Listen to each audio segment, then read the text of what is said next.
तो जी welcome back दोस्तों। Friends, हमारे मुल्क में पेट्रोल एक ऐसा प्रोडक्ट है, एक ऐसी चीज़ है कि पेट्रोल के महँगे होने से जो है ना वो आप ये कह सकते हैं कि पूरे मुल्क में उसके इकॉनमी के ऊपर असर पड़ता है और सिर्फ़ पूरे मुल्क में नहीं, हर पूरे मुल्क में अंदर रहने वाले एक-एक जो फ़र्द है उसके ऊपर जो है ना वो उसकी जेब खर्च के ऊपर असर पड़ता है। चीज़ें महँगी हो जाती हैं अगर पेट्रोल महँगा हो जाए, अगर पेट्रोल सस्ता हो जाए तो पाकिस्तान के अंदर ये रिवाज है कि चीज़ें सस्ती नहीं होती।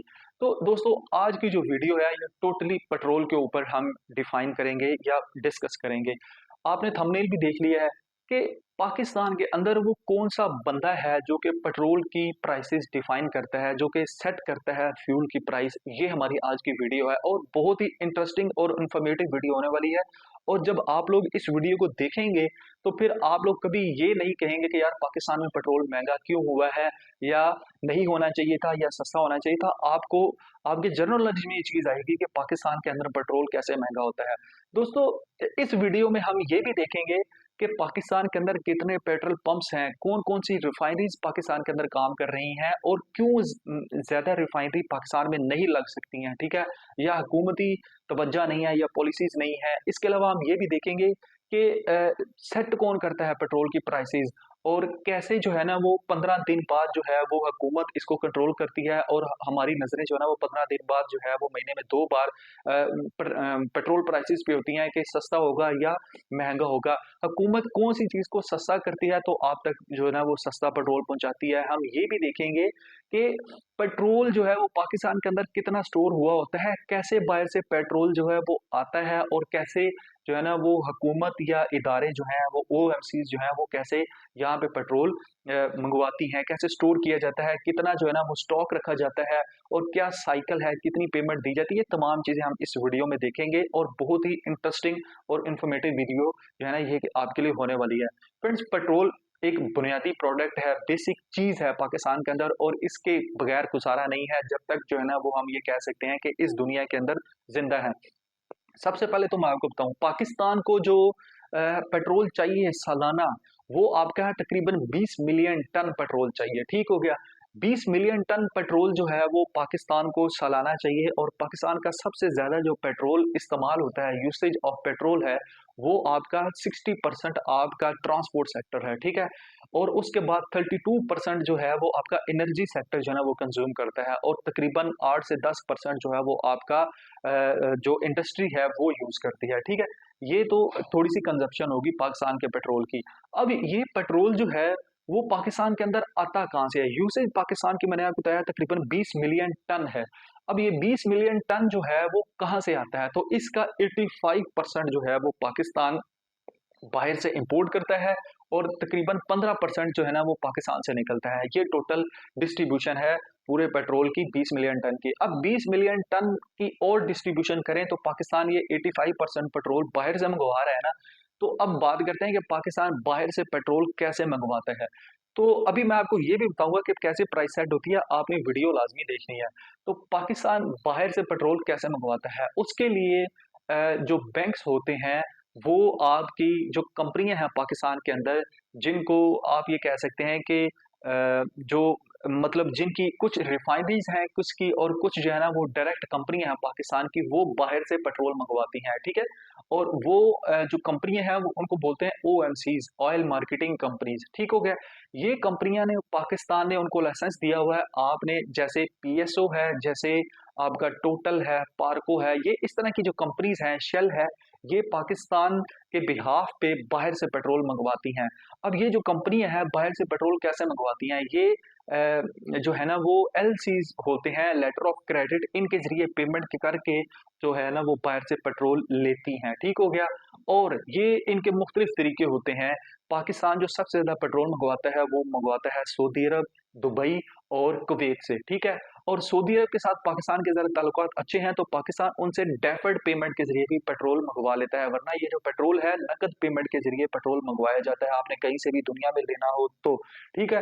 डेफर्ड पेमेंट क्या होती है? डेफर्ड पेमेंट होती है कि आपको 6 महीने की अक़सात मिल जाती हैं, इंस्टॉलमेंट्स में आप जो है ना वो पैसे जमा करवा सकते हैं। पाकिस्तान जो पेट्रोल की ये जो ओएमसीज़ कंपनी है, ये पाकिस्तान से बाहर जब पेट्रोल इम्पोर्ट करती हैं पाकिस्तान के अंदर तो आपको मैं ये बताता चलूँ कि ये लॉन्ग टर्म कॉन्ट्रैक्ट के जो हुए होते हैं, उसके ऊपर पेट्रोल मंगवाती हैं। एक होती है स्पॉट परचेज़िंग और दूसरी होती है long term purchasing. Long term contract जो होते हैं वो ये होता है कि एक कंपनी है जैसे टोटल है या शेल है या पीएसओ है, इसने जो है ना वो कर लिए हैं। आपको मैं बताता चलूं, इसने सऊदी अरब के साथ, जो सऊदी अरब की कंपनी है अरामको है, ठीक है, इसके साथ जो है वो कॉन्ट्रैक्ट किया हुआ 6 महीने का कि 6 महीने तक पेट्रोल प्राइसेस जो भी रहेंगी आपने उसी पेट्रोल प्राइस पे हमें तेल देना है। तो ये लॉन्ग टर्म होता है, उसमें आपको इंस्टॉलमेंट दी जाती है, ठीक है। ये डेफर्ड पेमेंट और इंस्टॉलमेंट जो है ना वो इसके ऊपर पेट्रोल मंगवाया जाता है। पाकिस्तान के अंदर सबसे बड़ा ओएमसीज का जो नेटवर्क है ऑयल मार्केटिंग कंपनीज का, वो आपका है, आपको मैं बताता चलूँ, पीएसओ का, ठीक है। और ये अंडर कंट्रोल दी गवर्नमेंट भी है और पूरे पाकिस्तान में इस टाइम तकरीबन 12,000 पेट्रोल पंप है। ये तो कुछ डाटा हो गया, ठीक है, स्टैट्स हो गए पाकिस्तान के पेट्रोल के कंजप्शन और ये दूसरी चीज़ों के लिहाज से। पाकिस्तान के अंदर 5 बड़ी ऑयल रिफाइनरीज इस टाइम काम कर रही हैं, ठीक है। ऑयल रिफाइनरीज में जो पाकिस्तान के अंदर काम कर रही हैं वो पार्को है, ठीक है, उसके बाद एनआरएल है, ठीक है, नेशनल रिफाइनरी है, उसके बाद अटक रिफाइनरी है, उसके बाद सीपीएल है, ठीक है। और इसके अलावा एक और रिफाइनरी है जिसका भी मेरे ज़हन में नाम नहीं आ रहा है। ये 5 रिफाइनरीज अगर आप गूगल पे जाके देखें, ठीक है। अब एक सवाल क्या होता है हमारे ज़हन में कि पाकिस्तान के अंदर ये सिर्फ 5 रिफाइनरी है और जो है ना वो 20 मिलियन टन सालाना पेट्रोल जो है वो पाकिस्तान कंज्यूम करता है, जो कि वो भी कम है। तो ये रिफाइनरीज जो है वो और क्यों नहीं लगती हैं? तो अब यहाँ पे सवाल ये पैदा होता है कि हुकूमत जो है वो ऑयल रिफाइनरीज क्यों और नहीं लगाती है? 5 ही क्यों है पाकिस्तान के अंदर? क्योंकि जदीद दुनिया है, आपके पास ज़्यादा सिस्टम होना चाहिए ऑयल रिफाइनरीज का। तो ऑयल रिफाइनरीज लगाने के लिए अरबों डॉलर की इन्वेस्टमेंट चाहिए होती है। लोग यहाँ पे इन्वेस्टमेंट करने नहीं आ रहे थे क्योंकि हुकूमत की पॉलिसीज़ ही कुछ ऐसी हैं जिसकी वजह से नई ऑयल रिफाइनरी नहीं लगती है। और आपको एक और इन्फॉर्मेशन बताता चलूँ कि ये जो ऑयल रिफाइनरीज पाकिस्तान के अंदर लगी हुई हैं 5, इनकी जो दिन की आप ये कह सकते हैं कि खपत है ऑयल को रिफाइन करने के मतलब क्रूड ऑयल से पेट्रोल या डीजल बनाने की, वो आपकी तकरीबन 5 लाख बैरल है। 5 लाख बैरल पेट्रोल या डीजल है, वो रोज़ाना की बुनियाद पे आपका रिफाइन होता है इन 5 ऑयल रिफाइनरीज के अंदर। लेकिन ये खपत बहुत कम है। इसकी वजह से पाकिस्तान को डायरेक्ट जो पेट्रोल है वो भी बाहर से इंपोर्ट करना पड़ता है। एक तो पाकिस्तान क्रूड ऑयल जो है ना, खाम तेल जिसको बोलते हैं, वो पाकिस्तान बाहर से इंपोर्ट करता है। लेकिन इन ऑयल रिफाइनरीज की कैपेसिटी इतनी कम है कि पाकिस्तान को 10 लाख बैरल जो पेट्रोल है वो रोज़ाना का चाहिए, ठीक है? 10 लाख बैरल पेट्रोल रोज़ाना का चाहिए है, लेकिन आपकी जो जो 5 रिफाइनरीज़ है, ये 5 लाख बैरल जो है ना वो सिर्फ़ पेट्रोल पूरे पाकिस्तान को दे रही होती हैं। तो जो बाकी का 5 लाख बैरल है वो पाकिस्तान बाहर से डायरेक्ट पेट्रोल इंपोर्ट करता है, क्रूड ऑयल इंपोर्ट नहीं करता। ये भी आपके ज़हन में रखने वाली चीज़ है। उसके बाद जो है वो मैं आपको ये बताता हूँ कि अब जो है वो पाकिस्तान के अंदर प्राइस कैसे सेट होती है। ये तमाम चीज़ें इन्फॉर्मेशन आपको बड़ी इंटरेस्टिंग लगेगी, ठीक है? आपने गौर से देखना है। अब देखें, जो पेट्रोल की प्राइस है ना, वो उसके अंदर 6 फैक्टर जो है ना वो इन्वॉल्व होते हैं। पेट्रोल की प्राइस जो है वो ऑयल एंड रेगुलेटरी अथॉरिटी ओगरा जो है पाकिस्तान का इदारा है, वो उसका एक फ़ॉर्मूला है, उसके अंडर कंट्रोल जो है ना वो प्राइस जो है ना वो 15 दिन बाद रिवाइज़ की जाती है। अब वो कौन-सी चीज़ें हैं, 6 फैक्टर्स हैं जिनके ऊपर पेट्रोल की प्राइस आपकी सेट हुई होती है, ठीक है? तो वो एक पूरा फ़ॉर्मूला बन चुके हैं, जो कि मैं अभी आपको बताने वाला हूँ। और वो फ़ॉर्मूला क्या है? उसके अंदर 6 चीज़ें हैं। पहली चीज़ जो आपकी आती है, वो होती है आपकी एक्स रिफाइनरी रेट, ठीक है? एक्स रिफाइनरी रेट जो है, इसकी वेटेज होती है 62.5%, ठीक है? पाकिस्तान के अंदर। फ़ॉर्मूले का अगर आप देखें गूगल के अंदर, तो 62.5% जो है वो एक्स रिफाइनरी रेट लिया जाता है। अब ये एक्स रिफाइनरी रेट क्या चीज़ है? एक्स रिफाइनरी रेट ये चीज़ है कि एक ओएमसी जो है वो एक कंपनी है, जैसे कि पीएसओ है, वो जब बाहर से पेट्रोल मंगवाएगी सऊदी अरब से, तो वो क्रूड ऑयल मंगवाएगी, ठीक हो गया? जब वो क्रूड ऑयल मंगवाएगी पाकिस्तान के अंदर, तो वो जो क्रूड ऑयल है, उसकी जो कीमत है, वो उसको पे करेगी, बाहर जिससे ले रही है। अब वो उसके shipment charges, freight charges, storage charges और वो जो तेल है, क्रूड ऑयल है, वो आ रहा है आपकी पोर्ट कासिम पे या कराची पोर्ट पे, ठीक है? इन 2 पोर्ट्स पे आता है और वहाँ से आगे फिर ओएमसी जो है, वो पूरी जहाँ-जहाँ पे मुल्क में ये ऑयल रिफाइनरीज़ हैं, 5 लगी हुई है, जैसे कि अटक फील्ड के अंदर लगी है, तो वहाँ पे ये पेट्रोल जो है ना वो पाइप्स के ज़रिए और ऑयल टैंकर्स के ज़रिए सप्लाई होता है कराची से। ओके हो गया यहाँ पे। तो ये जो पूरा खर्चा आ रहा है, इसको बोलते हैं एक्स रिफाइनरी रेट। मतलब कि आपने क्रूड ऑयल बाहर से खरीदा सऊदी अरब से, और उसके बाद आपने ने उसको सारा कुछ लगा के वहां पे जो है ना वो रिफाइन किया है रिफाइनरी के अंदर तेल को, और उस रिफाइन किए हुए तेल को हम कहते हैं पेट्रोल या डीजल। तो जब वो जो क्रूड ऑयल है उसको प्रोसेस करके रिफाइन करके रिफाइनरी के अंदर जब वो पेट्रोल बन जाता है, तो उसके ऊपर जितनी भी कीमत या लागत आती है उसको बोलते हैं आपका एक्स रिफाइनरी रेट, और वो होता है आपका 62.5% इसकी वेटेज होती है इस फार्मूले के अंदर जो कि ओगरा ने दिया हुआ है। अब ये इसलिए ज्यादा है क्योंकि आपने बाहर से खरीदा, उसकी पेमेंट डॉलर में है, उसके बाद आपने स्टोरेज फ्रेट, और उसके बाद आपने डिस्ट्रीब्यूशन ट्रांसपोर्टेशन, और उसके बाद रिफाइनरी की जो कॉस्ट है वो तमाम चीजें यहाँ पे लग गई हैं, तब पेट्रोल बन गया है, और वो अभी मार्केट के अंदर नहीं आया, सिर्फ रिफाइनरी के अंदर ही है। तो वो पेट्रोल 62.5% लग गया। दूसरा फैक्टर क्या आता है? दूसरा फैक्टर जो है ना वो आपका आता है IFEM। इसको बोलते हैं इनलैंड इक्वलाइजेशन फ्रेट मैनेजमेंट। ठीक है, ये क्या चीज है? ये जो है ना वो IEFEM जो है ना वो एक किस्म का फ्रेट चार्ज है, जो कि आपका रिफाइनरी से जो पेट्रोल बन जाता है, प्रोसेस हो जाता है तेल, वो आके आपका दूर दराज इलाकों में जाता है। तो अब देखें, अब जैसे अटक के अंदर एक रिफाइनरी है, अटक के अंदर एक रिफाइनरी है, तो इसका मतलब ये है कि अटक के जितने भी नजदीक इलाके हैं वो उनको पेट्रोल सस्ता मिलेगा, क्योंकि वहां से अगर अटक रिफाइनरी से पेट्रोल निकलेगा और पेट्रोल पंप पे आएगा तो उसकी कॉस्ट कम लगेगी, उसकी ट्रांसपोर्टेशन कॉस्ट, स्टोरेज कॉस्ट कम लगेगी ऑयल टैंकर के जरिए। ठीक हो गया। तो लेकिन अगर वही पेट्रोल पंप जो है ना वो अटक से निकल के आपके जेहलम या किसी और शहरों में जा रहा है, तो वो डेफिनेटली उसका डिस्टेंस बढ़ जाता है। तो इसको IFEM प्राइस बोलते हैं, और इसका जो मार्जिन होता है वो आपका है तकरीबन 3.8%। और इसको, इस मार्जिन को या इस प्राइस को या इस चार्ज को लगाने का मकसद ये है कि पूरे मुल्क में इक्वली डिस्ट्रीब्यूट हो जाए ये प्राइस, के कोई बंदा ये क्लेम नहीं कर सकता है कि मेरी ट्रांसपोर्टेशन के चार्जेस ज्यादा हैं और जो अटक के अंदर बैठा है पेट्रोल पंप का मालिक उसके ट्रांसपोर्टेशन के चार्जेस कम है। तो इस मार्जिन को कम करने के लिए या इक्वली डिस्ट्रीब्यूट करने के लिए इनलैंड फ्रेट इक्वलाइजर मैनेजमेंट जो चार्ज है वो जो है ना वो यहाँ पे लगाया गया है, और वो है उसकी रेशियो 3.8%। ठीक है, ये रखी गई है ताकि किसी का भी कोई नुकसान ना हो। ये दूसरा फैक्टर है। तीसरा फैक्टर जो है ना वो आपका डिस्ट्रीब्यूटर मार्जिन होता है, या जिसको OMC प्रॉफिट भी बोला जाता है या OMC मार्जिन भी बोला जाता है। OMC होता है ऑयल मार्केटिंग कंपनीज। ठीक है, अब ये क्यों लिया जाता है? ये इसका जो प्रॉफिट है वो भी आपका तकरीबन आप ये कह सकते हैं कि 3.6% है। ये क्यों लिया जाता है? ये इसलिए लिया जाता है, सॉरी, ये 2.8% है या कुछ परसेंट है, ये लिया जाता है। अब ये क्यों लिया जाता है ऑयल मार्केटिंग कंपनीज का? ये वो इसलिए लिया जाता है कि जब एक हो जाता है, रिफाइन प्रोसेस हो जाता है, तेल क्रूड ऑयल आपका बन गया, तो आपका वो जो क्रूड ऑयल है रिफाइनरी से वो आगे डिस्ट्रीब्यूट भी होना है पेट्रोल पंप के ऊपर। तो पेट्रोल पंप के ऊपर जब आपका होना है तो वो ट्रांसपोर्टेशन चार्जेस लगने हैं, स्टोरेज के चार्जेस लगने हैं, और इसके अलावा जो अगर कोई ऑयल मार्केटिंग कंपनी है उसके मैनेजमेंट है उनकी तनख्वाहें जानी है, वो सारा कुछ जाना है। तो वो आपका 2.8% वहां पे जाके चार्ज जो है ना वो ओगरा उसको डिफाइन करता है, और ये तमाम वैल्यूज ओगरा डिफाइन करता है। इसका किसी भी मतलब किसी और इदारे का कोई अमल दखल नहीं होता। उसके बाद जो चौथा फैक्टर है जो कि इस फार्मूले के अंदर आता है वो आपका आता है डिस्ट्रीब्यूटर, आपका ये कह सकते हैं margin, distributor profit. Distributor profit जो होता है वो आपका चौथा जो होता है वो जो पेट्रोल पंप होता है, एंड यूजर के पास जो पेट्रोल आया होता है, जैसे पेट्रोल पंप का मालिक है कोई बंदा, ठीक है, तो मैंने कितना प्रॉफिट लेना है उसको बोलते हैं डिस्ट्रीब्यूटर प्रॉफिट।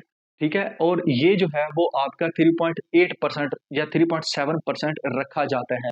अब ये जो प्रॉफिट होता है ये 1 लीटर पे ही रखा जाता है, और ये तमाम जितना भी फार्मूला है वेटेज है ये 3.7% या जो भी 62 पॉइंट है, ये तमाम डिस्ट्रीब्यूशन जो हो रही है वो 1 लीटर पेट्रोल पे आ रही है।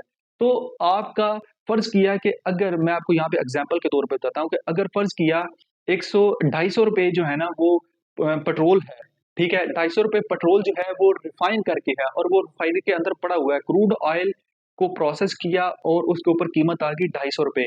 तो 250 रुपए जब कीमत आएगी तो उसके बाद जो है वो आपने OMC के चार्जेस इसमें डाल दिए 10 रुपए, तो वो आपका बन गया 260 रुपए। ओएमसी का प्रॉफिट बन गया। अब उसके बाद पेट्रोल पंप के मालिक है उसका भी प्रॉफिट डालना है, तो वो भी आपने 1 लीटर पे 10 रुपए डाल दिया, तो वो आपका बन जाएगा 270 रुपए। तो इसका मतलब पेट्रोल पंप जो है वो, उसका जो मालिक है वो आपको 270 रुपए का पेट्रोल बेचेगा। ठीक हो गया। अब हालांकि कॉस्ट जो है वो ऊपर जो है वो 260 है ही है, लेकिन आपको पेट्रोल 270 का मिलेगा, लेकिन वो 270 का आपको नहीं देगा, क्योंकि अभी पांचवी और छठा फैक्टर भी है, और वो आपके गवर्नमेंट के टैक्सेस हैं। जब चौथी पांचवी चीज आपको मैं बताता चलूं, वो होती है पेट्रोलियम लेवी। पेट्रोलियम लेवी क्या करती है? पेट्रोलियम लेवी जो है ना वो आपकी 13% से लेके 14% होती है, 13.5 तक जाती है या 14 तक जाती है परसेंट तक। ये 1 लीटर पेट्रोल पे टैक्स लगता है, और ये जो टैक्स है ये लेती है आपकी मिनिस्ट्री ऑफ पेट्रोलियम और मिनिस्ट्री ऑफ एनर्जी लेती है। ठीक है, ये डायरेक्ट उनके खाते में जाता है, और ये बहुत ज्यादा डेंट डालता है एक आम मजदूर बंदे के ऊपर, ठीक है, या आम पब्लिक के ऊपर जब वो पेट्रोल लेती है। ठीक है, उसके बाद जो छठी चीज है, जो छवीं चीज उस फार्मूले के अंदर है, ओगरा फार्मूला के अंदर, वो आपका होता है आपका GST, general sales tax. General sales tax, आप बाहर से साबुन भी लेते हैं, आप बाहर से बिस्किट भी लेते हैं, तो आपको बस जीएसटी 13% लग रहा होता है, या अब तो मेरे ख्याल से 17% हो चुका है। लेकिन पाकिस्तान में पेट्रोल के ऊपर अभी भी तकरीबन 13.5% जीएसटी लग रहा है। तो ये पूरा का पूरा मार्जिन लगा के आपको 1 लीटर पेट्रोल की जो प्राइस है वो दी जाती है।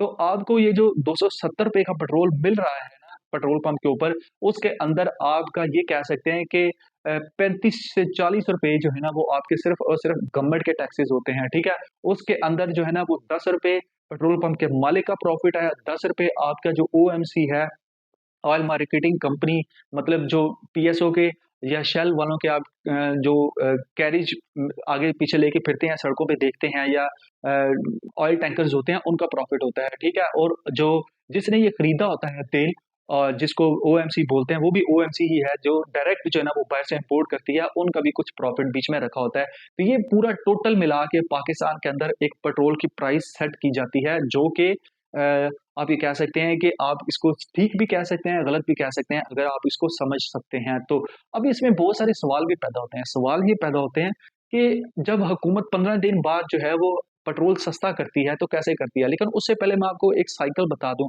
जब हुकूमत बाहर से पेट्रोल मंगवाती है तो पाकिस्तान के अंदर 14 से 21 दिन का पेट्रोल जो है वो स्टॉक में पड़ा होता है। मतलब ये है कि एक शिपमेंट आई तो एक शिपमेंट को आने में 45 दिन लगते हैं। तो 45 दिन में जब वो पोर्ट पे आपका ऑयल आएगा, क्रूड ऑयल आएगा, तो अगला ऑर्डर साथ ही दे दिया जाता है, ताकि पाकिस्तान के अंदर 1 महीने का या 21 दिन का पेट्रोल, यानी कि 3 हफ्ते का पेट्रोल पाकिस्तान के अंदर स्टोर हुआ हुआ हो, और पाकिस्तान में कोई बहरान या कोई किल्लत पैदा ना हो। ये भी गवर्नमेंट जो है ना वो इसको मद्देनजर रख रही होती है। अच्छा, उसके बाद सवाल ये पैदा होता है दोस्तों कि ये हुकूमत जब 15 दिन बाद प्राइस आपकी सेट करती है, रिवाइज करती है, तो वो उसमें क्या चीज़ कम करती है? तो देखें, इसमें ये सवाल कि कैसे जो है ना हुकूमत एकदम सस्ता कर देती है या महँगा कर देती है। तो अगर तो मैं आपको पहले बता दूँ, अगर बाहर से पेट्रोल महँगा हुआ है और हुकूमत ने सस्ता खरीदा हुआ है, तो गवर्नमेंट जो है वो किसी भी सूरत एकदम सस्ता नहीं करती। गवर्नमेंट जो है ना वो 1 या 2 हफ्ता वेट करती है, और उसके बाद जो है ना वो आपका पेट्रोल सस्ता या महँगा करती है। अगर बाहर पेट्रोल महँगा हुआ है, तो गवर्नमेंट 1 हफ्ते बाद या 2 हफ्ते बाद या 15 दिन बाद जो है ना वो उसको महँगा करेगी। अगर वो कांस्टेंट बाहर भी महँगा रहेगा तब। और वो महँगा करेगी तो कौन-सा, उस फ़ॉर्मूले के मुताबिक कौन-सी चीज़ महँगी करेगी? तो उस फ़ॉर्मूले के मुताबिक जो चीज़ महँगी करेगी वो आपकी पेट्रोलियम लेवी या जीएसटी को महँगा करेगी। मतलब जो गवर्नमेंट की जेब में जो पैसा जा रहा है, टैक्सेस दोनों, इनमें से एक चीज़ को बढ़ा देगी, क्योंकि वो डायरेक्ट गवर्नमेंट के टैक्सेस आ रहे हैं। क्योंकि गवर्नमेंट ने जो पैसे दिए हैं वो डॉलर्स में दिए हैं, तो ऑब्वियसली डॉलर का रेट बाहर बढ़ गया है, पेट्रोल का रेट बाहर बढ़ गया है, तो गवर्नमेंट को डॉलर चाहिए। इस वजह से गवर्नमेंट इन 2 चीज़ों को बढ़ा देती है। अब गवर्नमेंट ने पेट्रोल सस्ता करना है, तो वो कैसे करती है? बाहर पेट्रोल सस्ता हो गया, तो ऑब्वियसली गवर्नमेंट भी उसको सस्ता करेगी। तो पहले गवर्नमेंट जो है वो उसको 1 हफ्ता वेट करेगी या 15 दिन वेट करेगी, और उसी कांस्टेंट प्राइस के ऊपर बेचेगी।